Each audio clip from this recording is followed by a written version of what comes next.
and welcome everybody to another episode of Shorr Solutions, the webinar. We are back here in your offices or your homes, wherever you're working from today, and I am your host, Mara Shorr, well, the moderator, if you will. I am Mara Shorr, and I am one of the partners with Shorr Solutions. The other partner who is going to be the one guiding the conversation today is Jay Shorr. And if you see a resemblance, we are a father-daughter team. So you have Jay over here, and Jay is our founding partner. Today, we are so incredibly fortunate and just excited. Jay is going to be speaking with Kelly Smith of Projected Growth Consulting. Now, we have known Kelly for, I've lost track of how many years. And normally we are all regulars together on the lecture circuit at conferences. And since that wasn't possible in the world that is 2020, we wanted to make time to talk specifically about the changing world of events, both virtual and in person. So you will see today, you will see Jay, you will see Kelly, and I will be going away, but here in the background. So with that, with no further ado, I am going to toss this over to Jay. And Jay, I will let you take away today's webinar. Thank you, Mara, and welcome to everybody. And my name, once again, is Jay Shorr. I am the founding partner of Shorr Solutions. We are a national practice management consulting firm specializing in the operational, administrative, financial health and guidance of aesthetic, cosmetic, and plastic surgery practices. My other guest today is Kelly Smith, and she is the founder of Projected Growth Consulting. And I'm so proud of myself for getting it right, because I never, ever do on stage. You know, Kelly, I have to say, I miss you, seeing you live in person. However, we have spoken many, many times over the past several months virtually. And it is a different world today. And that's probably one of the things that I miss most. Seeing our friends, seeing our colleagues, seeing our additional professionals in the workplace, and seeing the people that we work with every day. Today, we're going to speak about events. Now, in the yesterday era, pre-COVID, we had all types of events that were on site. And today, Kelly, you are the master in this industry for hosting events and the social media portion of it.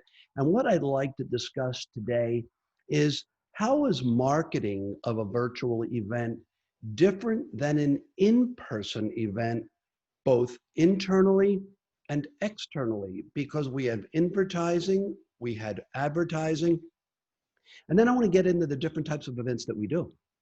Sure. Well, thanks for inviting me today, you guys. It's always a pleasure, and it is fun to be in Vegas or somewhere in person as well. So I miss that. I miss that too.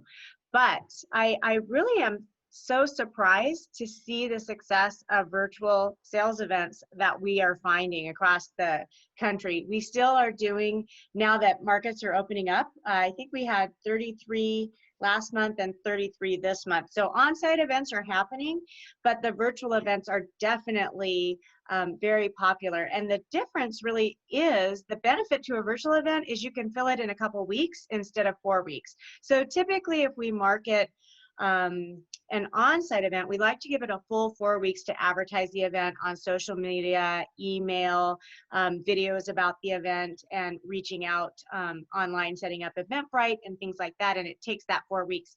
What we find with the virtual events is you still take those same steps as you do email your clients to invite them. You can do an outgoing call campaign as well as your social media postings, but it really only takes a couple weeks. You can pull those off fairly quickly.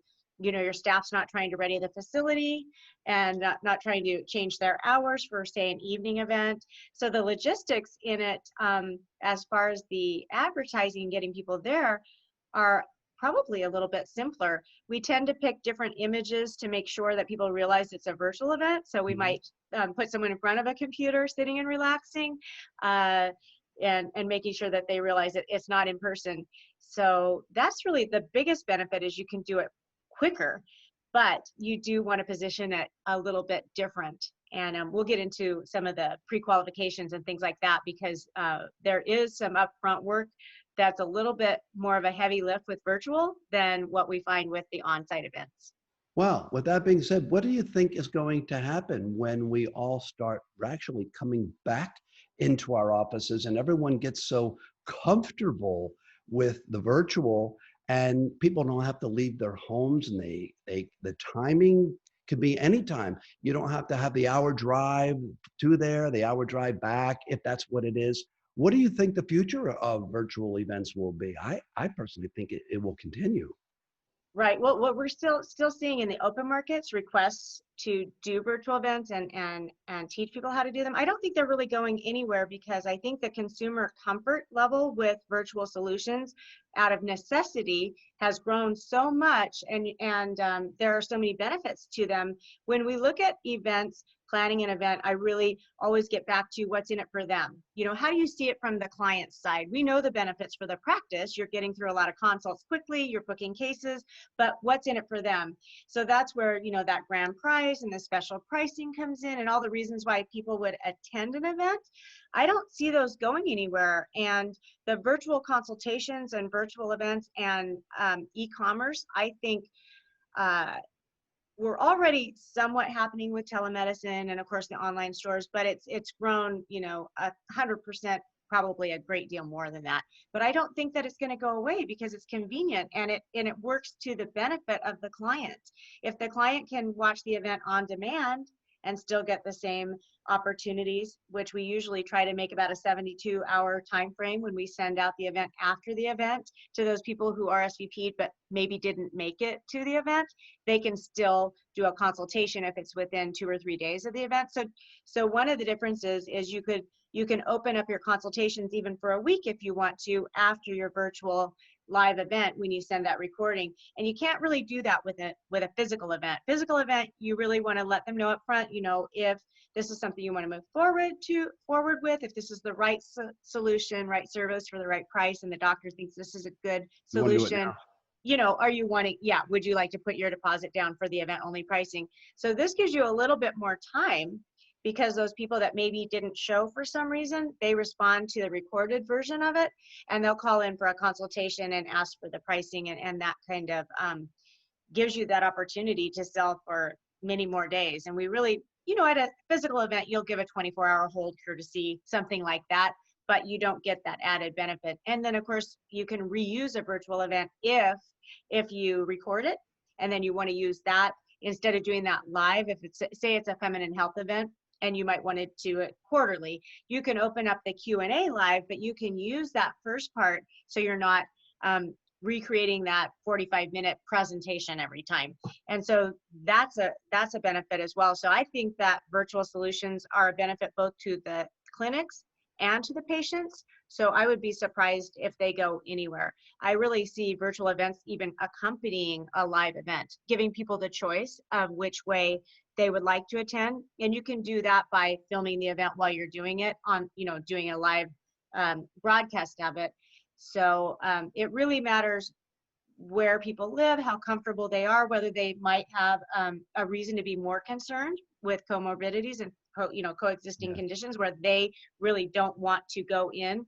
So I don't see it really going anywhere. So you see more of a supplement to or a complement to the live events as well. I was going to ask you about recording because there are legal issues about recording a live event and then posting it, whereas you know that every time you and I and Mara attend a conference, one of the things that they ask us to do is to sign a release so that they can use our photos or the likeness of, you know, in future promotions. Whereas if you have a virtual event, you don't have that. So how would you be handling that, especially if somebody wants to retract their consent once you've already, you know, filmed it or recorded it? Well, you could have releases signed, but typically you're not going to have the clients in the photos at all, or in, you know, in the recording. So you put the recording towards the presenter, just like right now. I could have a room of 100 people here, but I don't.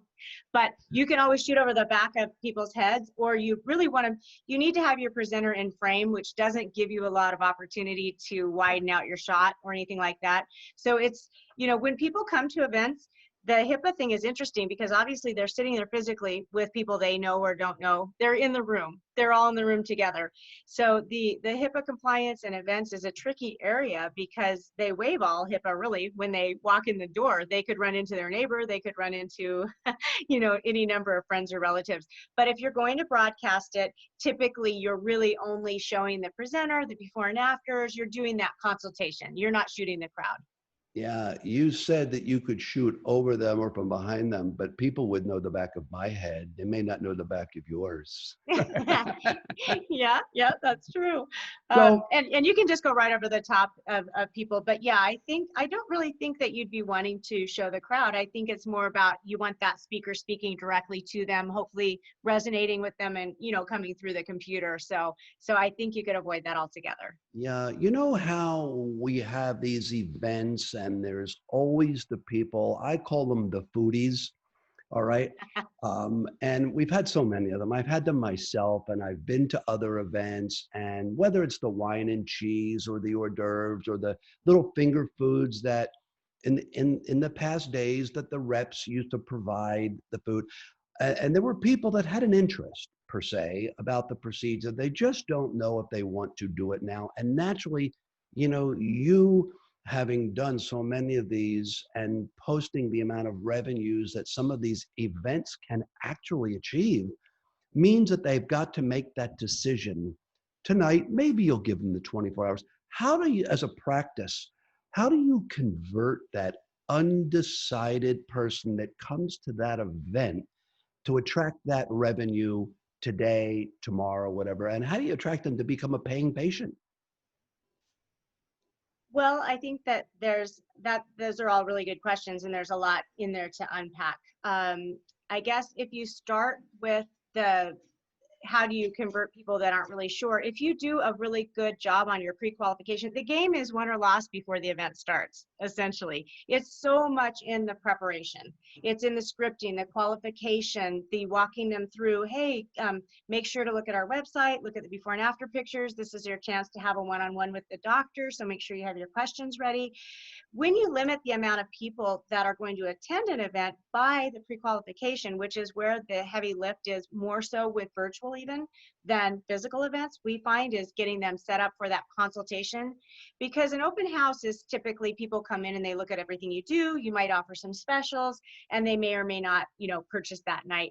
Versus sales events is what we promote. You know, you can have your one VIP event a year and sell a lot of gift cards and things like that. But typically, if you can narrow the focus of the event to feminine face or body, as an example, when you talk to people, you find out, number one, if this, you know, I'm only limited, I can only invite, you know, 30 people. We're trying to make sure this is something that if it was the recommendation of the physician and we answer all your questions, is this something you'd want to move forward with in the next 6 months? If not, great, let us invite you to the next one.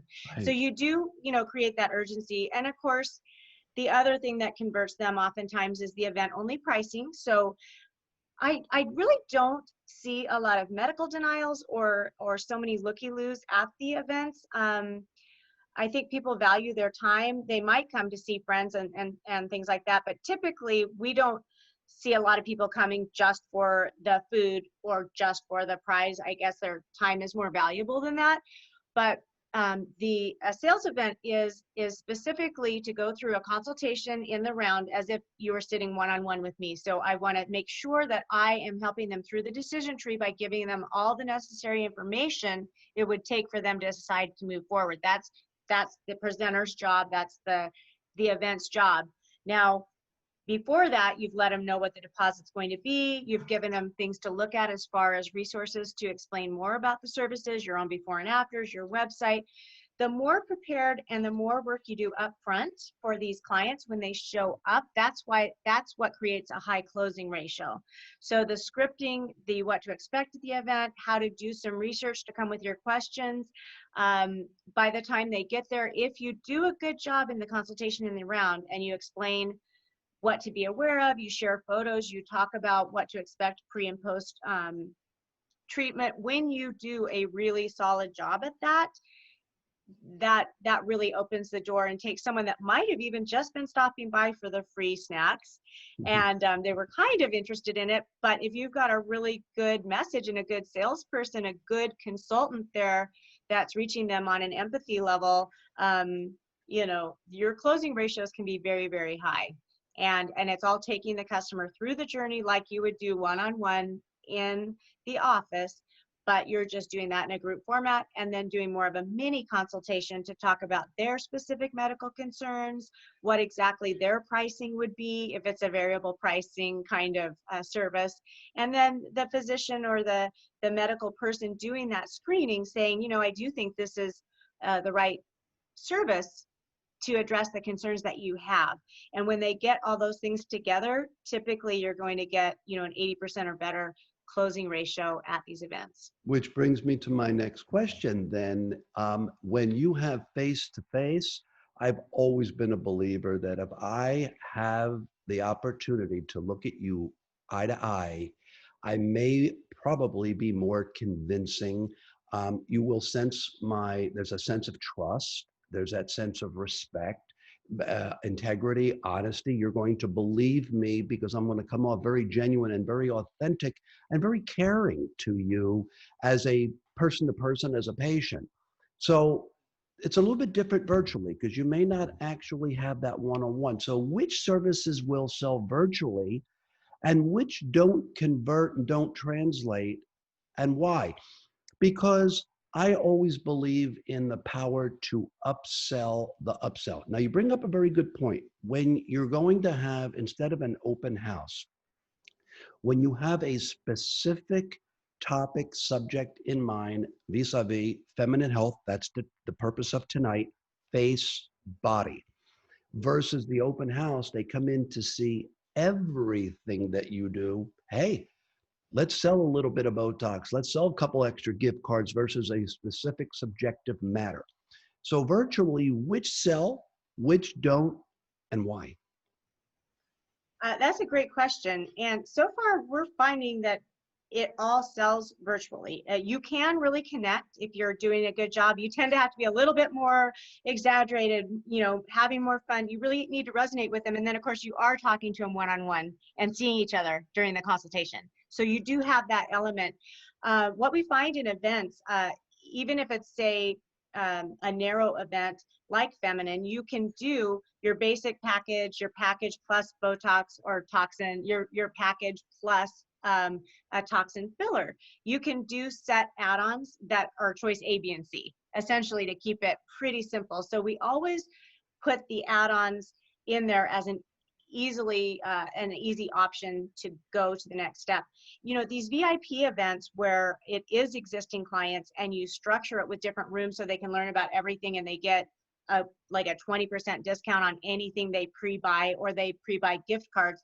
That kind of event does work well for all your existing VIP clients so that they already know what most of these services are. They're not going to ask you what is Botox, what is, you know, what do these things do. So as long as you're working on for an open house or bigger kind of event like that, where maybe they're going to see solutions for hair or for everything from, you know, feminine, body, surgical, non-surgical. If you're really going to go wide, then that needs to be probably with your existing client base. Otherwise, that's too long of a decision tree to get them through. And people get very hung up on what do they really care about more than the other items. So when it's left to the client to decide whether to worry more about face or body, they tend to get stuck and they may not do either if they can't afford both. So that's why these narrow focuses for events can work really, really well, because they're coming in they're that much closer to being pre-qualified and to being committed to wanting to make a change for something that's a concern for them. The highest closing ratio events have been the feminine health events, whether it be in person or otherwise, because obviously you're probably not going to attend that event if there isn't some sort of concern in the back of your mind that you want to treat. So the more niched down your sales are, or your event topic is, the higher your closing ratio. So if it is strictly just a body contouring event that's minimally invasive, people realize that when they come, and you're going to have that high closing ratio, versus if you do a non-invasive body contouring event, knowing that you're trying to give half of them a minimally invasive or a surgical remedy. If you're using that event as a lead source towards these higher end surgeries, you keep that in mind as you go through the consultation, because a lot of events are to help ascend the clients from a non-invasive to a minimally invasive to a more expensive solution, sometimes surgical. So it can all be handled, and with telemedicine and the Zoom, you can have your HIPAA Zoom compliant consultations with the doctor. So you do get that face-to-face, and that is really important, especially as you move into more expensive, more downtime type services. But as far as the basic things, we've not seen any problem, and we've done surgical body contouring events and had really high numbers too. So I really don't think it's so much about what service or what you pick. It's the preparation and the quality of the consultation, that's creating the result. I really wouldn't be afraid or shy away from doing any service that I can think of. Okay, so I want to bring up about marketing to segmented basis of our patient population. Now, I'm going to give a shout out to Dr. Rich Castellano for a second, the Smile Doctor, only because I worked in his practice as his consultant for 10 months, 3 days a week for 10 months. And he had an event every week. And the only reason I bring this up to your attention is he had a quasi type of a call center where he had people in his office, and all they did was call their patient base and invite them. This was this certain type of marketing, and invite them to an event. Here's the question I want to ask you. Now, I remember when I first grew up in this business, the aesthetic cosmetic business, many, many years ago, there were certain things you didn't talk about. Botox was fine. You could talk about Botox. You could talk about liposuction. Everybody was hush-hush about breast augmentation back into the 70s and the 80s. And, slowly, a little bit at a time. And then with the onset of breast cancer awareness, it became okay to speak about. And then even people didn't want to know they were getting Botox and fillers. And then came the age of male and female sexual health. All right. And then it became the different types. How do you market to that for an event? Because every person can be a Botox patient. Every person can be a dyschromia or a vein patient or something like that. But when you're speaking about feminine health, you are actually segmenting at least 50% of your patient base, male to female. And then out of that 50%, there's only a certain segment of that patient base that may need feminine health. How do you market to that to make it successful? What I find with feminine health specifically, and I also found it with hair transplantation for men, the messaging and the way that you position the benefits of these services in a respectful way that they can respond positively to, that's the key. And so sensitive marketing, awareness of who you're talking to, what they would be open to hearing, and how to put that in a way that is tasteful and motivating. And that is something that we've worked really hard on, and it's been very well received, because I think just as far as the narrowing of the women that might be interested in this, they really self-select, because you don't know if there's a 22-year-old that's recently had a baby that might have stress urinary incontinence that she's concerned with. You don't know if it's a 55, 65-year-old woman cancer treatment or hormone changes that they're trying to address. So you really can cast a pretty wide net of 20 and up, because you just don't know. And a lot of young people are treated for cancer now too that can't go on hormone therapies and want their relationships normal and want to feel back to normal. Unfortunately, there's a lot more patients. So I really don't discriminate necessarily by age, because they will self-select. Either they're going to resonate with a picture that might have someone walking down the street and they sneeze and they cross their legs. The women that we're trying to target, they know what that picture means. Other people have no idea what that picture means, right?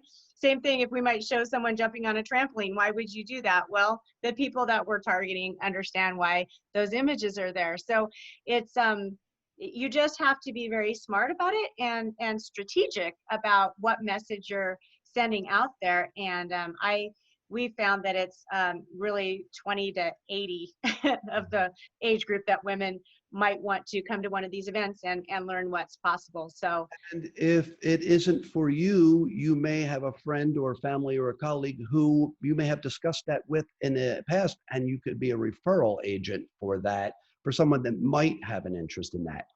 So lead me to our next question. How are in-person events, let me finish the question because I just had this happen last week with a client. How are in-person events different in today's world? And how would you suggest holding an outdoor event, figure like a tent event with certain types of governmental restrictions? And let me give you an example. We have a couple of clients in the state of Washington. And I think that's kind of like, that's where I am. I know, and it's near and dear to you. And I do know that I believe that the restriction is 10 inclusive of your staff. And one of our clients wanted, we were speaking about having an outdoor event, all right, in like a tent, an open tent, and have people come and go and almost set up times that you can come to the tent. So now let me lead back to how would you suggest holding these types of events differently than you did before as an outdoor event, weather permitting, with governmental restrictions? Well, with all the fire and the smoke going on, our Oh, level I didn't here is even like at count a that. 500. I didn't even count that, Kelly. One of the things you mentioned before, I did want to comment on the call campaigns. When you said the outbound calls Yes. to clients, that is something we've done for the last 10 years of filling up events. There is no better way to get your clients to attend an event, whether it's virtual or in person or in a tent or in the office, than by calling and saying, oh, I'm just calling on behalf of Dr. So-and-so. We want to make sure that we invited you to the event. Here's what it is. It's a very well received call. We have all these scripts for that. And the offices are always afraid to make that call. They're like, I don't want to seem like I'm selling something. And it's never received that way. If it's worded correctly, it's seen as this really nice level of customer service, and people feel special, and we don't get to feel that very often anymore. You know, it's kind of like if your personal shopper calls you and tells you there's this great opportunity. If you're not interested, you're not interested, but it was nice that they invited you. We want to be invited. We might not want to come to the party, but we definitely want to be invited. So there is no better way. And if you're not getting response online from your marketing, whether it be social media, email, if you just pick up the phone and call 20 people, you can have 10 people at an event within a couple of days. So when the marketing isn't going right or something's not happening, you can always fill an event that way. So don't ever underestimate picking up the phone and calling right now during COVID. That is a very top priority. You should be calling all of your clients, seeing what they would like to get scheduled, etc. So I just didn't want to miss out on that, because a lot of staff they're timid and they don't want to come off like they're trying to sell, and it's not received that way. I'll tell you that my wife just retired. She was a 40-year executive with Bloomingdale's. Now, I don't need to tell you high end, okay? It is high end. They refer to it as clienteling. Oh. And when you have a book of your high-paying people, because Bloomingdale's is all high-paying people. And what they do, they go through their book of business. And like you said, it's their book of business. They call and just say, this is what we have. We'd like to invite you in. And if you don't, not a problem. It's not high pressure sales. And I always say, thank you for calling me. It's like the Harley Davidson dealer calling me and saying, Jay, you know, we have a new model bike in if you're thinking about replacing the one you have. Well, no, thank you. I really love the bike that I do have. All right. But thank you for asking. Maybe if I was in the market and didn't think about it, you may have just attracted me if my bike was giving me more problems. But in this world, everyone likes to feel special, right? Yeah. And, you know, I think especially right now where we are isolated, and working from home and not getting any social interaction, I think that those calls are probably more welcome than even before, if I had to guess. And it's just something that offices resist doing out of either fear or it being an inconvenience. But as far as something that moves the needle and gets people in either for a consult or an event, you cannot do better than a direct call campaign with a good script and the right intention. It's by far your best marketing, hands down. As a previous med spa owner, Kelly, and as a former practice owner myself, as practice management consultants, I deal a lot about the Benjamins. All right. It's all, as Mara laughs at me every time I say Megan Trainor had it down right, it's all about the base. I then ask you, because everybody wants to know, there is so much consideration that goes into producing an event, and it doesn't end at the event, because you can book a lot of business that has not yet been realized yet.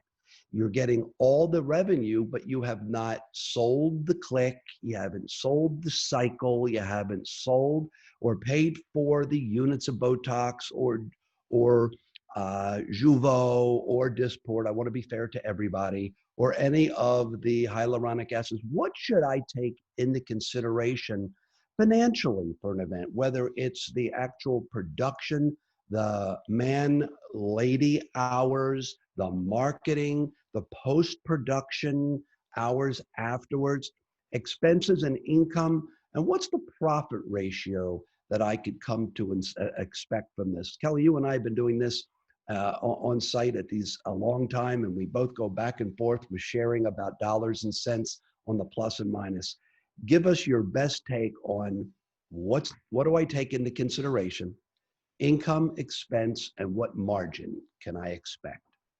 Well, and I think that comes from the goal setting of the event as well. So you mentioned earlier, did I think a tent? Did I think, how do you, because it's a numbers game. The more people you consult, the more people you sell, but we're limited how many people we can have in the facilities right now. So the goal setting about the event and how much you're going to spend and your return on investment directly has to do with how many people you think you can have at an event. Obviously more virtual.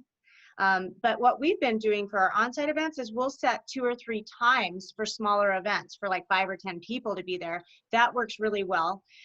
You can also have an event that's an all-day event and you schedule people to come in one by one for their time.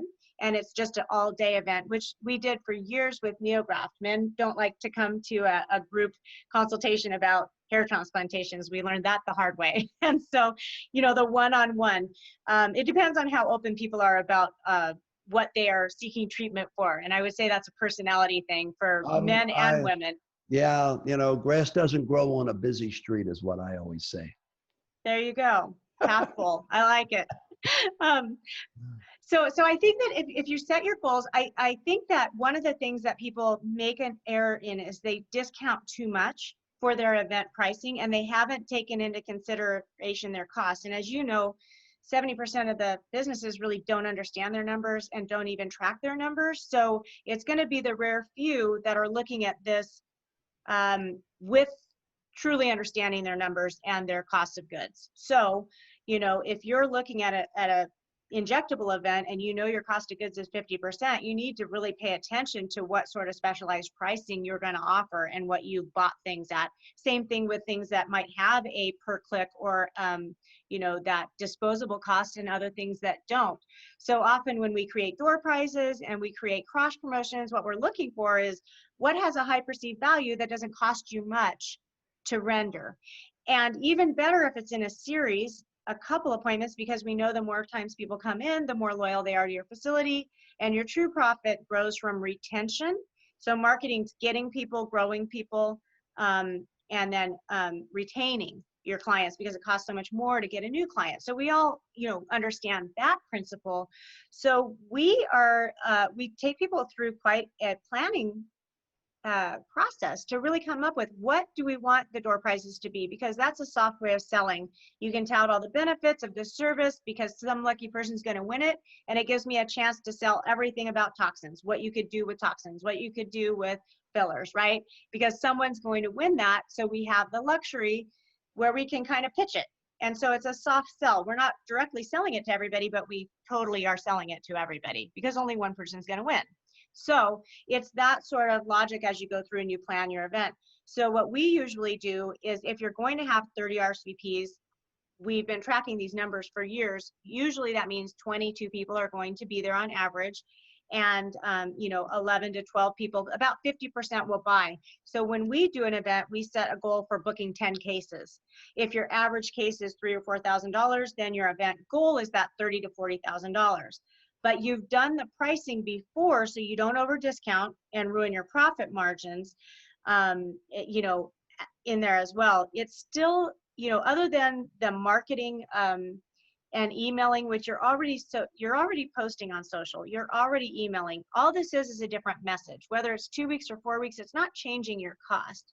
If you do a paid advertisement and you're putting dollars in, which we don't typically see as necessary after doing 3,000 events, we don't ever do that really to promote an event. It's not necessary. And just like we talked about, you can make those phone calls and get people to your event. So if you don't have the budget, which I don't feel like you need extra budget to promote an event. If you're doing a virtual event, you've even got a smaller expense because it only takes a few members of your staff and you're not doing all the labor hours to get the facility set up and to be in the facility with extra staff, maybe getting extra hours that week. But to manage your expenses, instead of waiting till you're desperate for money to do a last minute event that doesn't have the time to be planned out well, you don't have the time to consider margins, you don't really have your goals clear. All you know is, I don't have enough money for payroll in 4 days, so I'm going to do an event. And then we wonder why those events don't turn out well. So like I say, the game is won or lost almost before the event itself. The easiest part is actually hosting the event and closing at the event if you've done the preparation. So the profit margins are going to be all about how you set your pricing. And then of course, individual overhead varies by practice. And I find that very few practices actually even understand what their true costs of operation are. So I think that the one thing that I can say is, as long as you don't over discount or do too many events too often, which you mentioned the weekly events, typically that wears your staff out. That's a really grueling, I've had different clients even try to do monthly. My favorite is quarterly because it doesn't burn out your patient base or your staff, because there is a lot of pre and post work done to get an event to happen. Yeah, to be fair, he had 2 offices and always marketed a different service. One was a filler, then would be a face and threads, and one would be body, and there was always something different. And did they do the events during office hours, during regular office hours, so that people weren't staying in the evenings? Yes. That helps too. And they were held at a very nice country club or in his office. So it gave people the opportunity to come and meet the staff, and there was a lot of times it was hosted by vendor representatives. But let me, as we're wrapping up, it's a good thing that many practices really don't understand all of their operational overhead, or Mara and I wouldn't have a company, all right, and be able to give assistance to help people. I hear you. Me too.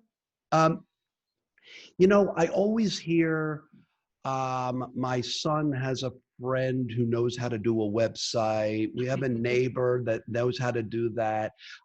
There's a girl or a guy, and they just graduated with a degree in marketing, and I think I'm going to have them do the event for me. In the last 2 minutes that we have, why should we hire a professional like Kelly Smith and her team at Progressive Growth Consulting? Projected growth. I'm not progressive, but projected. I couldn't get through. I couldn't. PGC. We can't. It's a tongue twister. There's just no substitute for experience. You can learn how to be a good financial advisor, or you can hire a good financial advisor. So if you're going to stay in your lane and do what you do well, which is typically providing really high level services to your clients, then you can do it the easy way or the hard way. You can learn how to do a good event, but why recreate the wheel when you can have experts come in that have been doing it for over 10 years and selling, $18 to $20 million a year for our clients. It's really the return on investment, because the higher the sales are, the more it was worth it, for you to get some help. We also have, our goal is always either do it for you, do it with you, or do it yourself. And so we have books and online courses so that people can get that step by step. So then if you have the staff or the friends of staff that are willing to do the work, there is a blueprint of how to roll that out. You get better at it every time that you do it, of course. Like anything else. But our goal is either to teach you how to do it, or to, assist you, or to do it for you. And so, the work just has to be done, and the steps, there's a step-by-step regimen that really works. But yes, when I hear that, sometimes it just, you're not going to make nearly the amount of sales, and you're probably going to work a lot harder to do that, because things can be made to look really easy when you've done it thousands of times. Projected growth consulting is progressive. All right, that okay. I guess that's why I always have such a tongue twister in doing that. Kelly, I would like to thank you for sharing part of your day with us and to our attendees, to share virtually and on-site, and we certainly look forward. This usually, as I moderate and lecture with you throughout the United States through the course of the year, I get 15 to 20 minutes with you, and then 2 minutes at the end afterwards. So this has truly been a gift that I have an hour to be able to share back and forth to our base, to your base. I'd like to turn it back over to Mara in closing. I heard my name. I'm back. You're like the genie. I am. I need like a great effect to come back into this.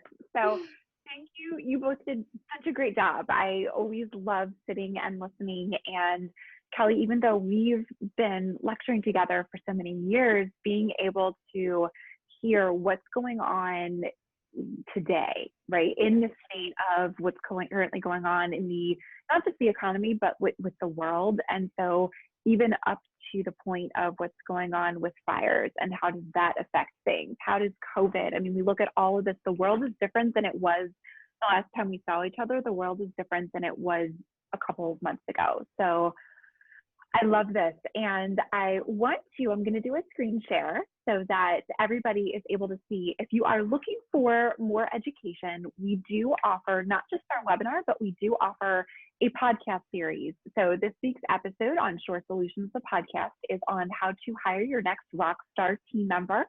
So I absolutely encourage you to go to Shorr Solutions, the podcast, whichever your favorite way to listen to podcasts is. So that is just one way to continue getting additional education. And for anyone that has listened and attended, we are happy to provide you with one of these 3 free offers. So 3 complimentary offers, whether you're looking for a marketing calendar, a credit card processing analysis, or a patient financing registration. And on behalf of Projected Growth Consulting, Kelly has so graciously agreed to offer 2 complimentary packages as well. So Kelly, do you want to talk a little bit about the 2 packages that you're raffling off to the people that were on today's webinar and people that are listening and registering for the initial broadcast of this? Absolutely, yes. So we, anyone on the email list that attended, we are happy to send out a complimentary virtual event step-by-step guide. That would be really helpful for you if you're going to give that a try. This will give you some tips and tricks of how to do a great technologically functioning without a bunch of hiccups along the way, how to do a good virtual event, because they're not all created equal out there. Nope. I've seen some doozies. And then secondly, we're going to give away 2 of our how to host your own virtual event courses. They're online courses and they're valued at $997. So we are going to pick 2 people out of the attendees and offer that course, and it gives all the tools and step-by-step videos and trainings to help you have a successful virtual event to add revenue to your practice. Mm-hmm. And for those of you that, there we go, for those of you that want to contact Kelly later she's also graciously offered up a free consult for those of you that have additional questions about how to successfully do, whether it's about a virtual event, an in-person event, say that 3 times fast.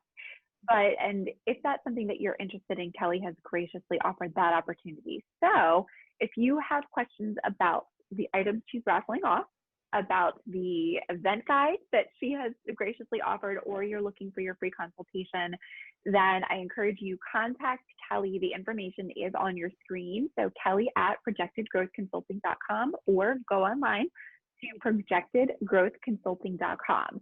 Now, if you have information or you have questions on anything you saw today that Jay may have talked about, or any of the services of Shorr Solutions, just look at the footer at the bottom of the page and you will see you can go to shorrsolutions.com. You can call us, you can email us, you can connect with us on social media. I think if you want to send a carrier pigeon to Jay's house, then send me a message privately and we'll arrange for that. He doesn't know how to read smoke signals right now, so I would stay away from that. But other than that, these are all the ways you're able to contact us.